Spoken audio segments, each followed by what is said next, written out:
বিশ্ব রাজনীতির উত্তপ্ত মঞ্চে এক বিস্ফোরক মন্তব্য ছুড়ে দিয়েছে উত্তর কোরিয়া। ইসরায়েল ইরান উত্তেজনার প্রেক্ষাপটে বৃহস্পতিবার দেশটির পররাষ্ট্র মন্ত্রণালয় এক বিবৃতিতে ইসরায়েলকে সরাসরি মধ্যপ্রাচ্যের ক্যান্সার আখ্যা দিয়ে বলেছে, এই রাষ্ট্রই গোটা অঞ্চলের শান্তি ও স্থিতিশীলতা ধ্বংস করছে।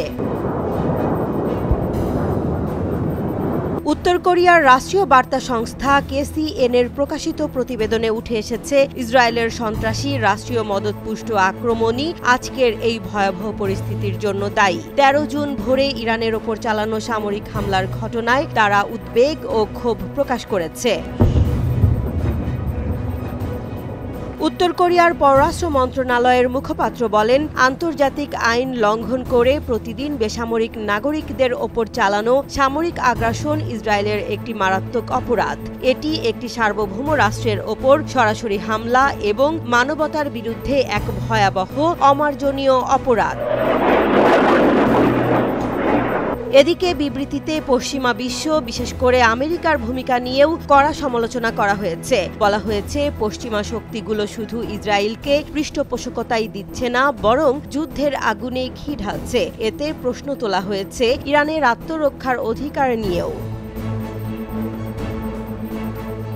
উত্তর কোরিয়ার ভাষ্যমতে, মধ্যপ্রাচ্যের অন্তত 4টি বড় যুদ্ধে সরাসরি জড়িত ইসরায়েল। ফিলিস্তিন, লেবানন, সিরিয়া থেকে শুরু করে জর্ডান নদীর পশ্চিম তীর, কোথাও যেন স্থিতি নেই। এই অঞ্চলগুলোতে ধারাবাহিক সামরিক আক্রমণ চালিয়ে হাজার হাজার মানুষকে হত্যা করা হয়েছে এবং সৃষ্টি হয়েছে চরম মানবিক বিপর্যয়।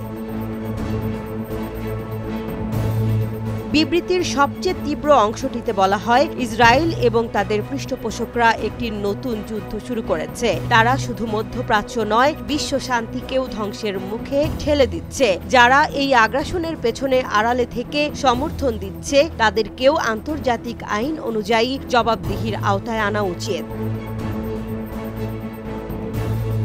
বিশ্ব যখন ইউক্রেন যুদ্ধ, গাজার ধ্বংস এবং চীন তাইওয়ান উত্তেজনার মধ্য দিয়ে হাঁটছে, তখন মধ্যপ্রাচ্যের নতুন যুদ্ধের আশঙ্কা নিঃসন্দেহে পরিস্থিতিকে আরও জটিল করে তুলবে। উত্তর কোরিয়ার এই বিবৃতি যদিও রাজনৈতিক দিক থেকে উদ্দেশ্য প্রণোদিত বলেই বিশ্লেষকদের কেউ কেউ মনে করছেন, তবু এতে যে কিছু বাস্তব সতর্কতা আছে তা অস্বীকার করা যায় না। বিশেষজ্ঞদের মতে, ইসরায়েল ইরান সংঘাত যদি পুরোপুরি যুদ্ধের রূপ নেয়, তাহলে তা গোটা বিশ্বের জন্যই এক ভয়ঙ্কর দুঃস্বপ্ন হতে পারে, যার রাজনৈতিক, অর্থনৈতিক ও মানবিক প্রতিক্রিয়া দীর্ঘস্থায়ী হবে।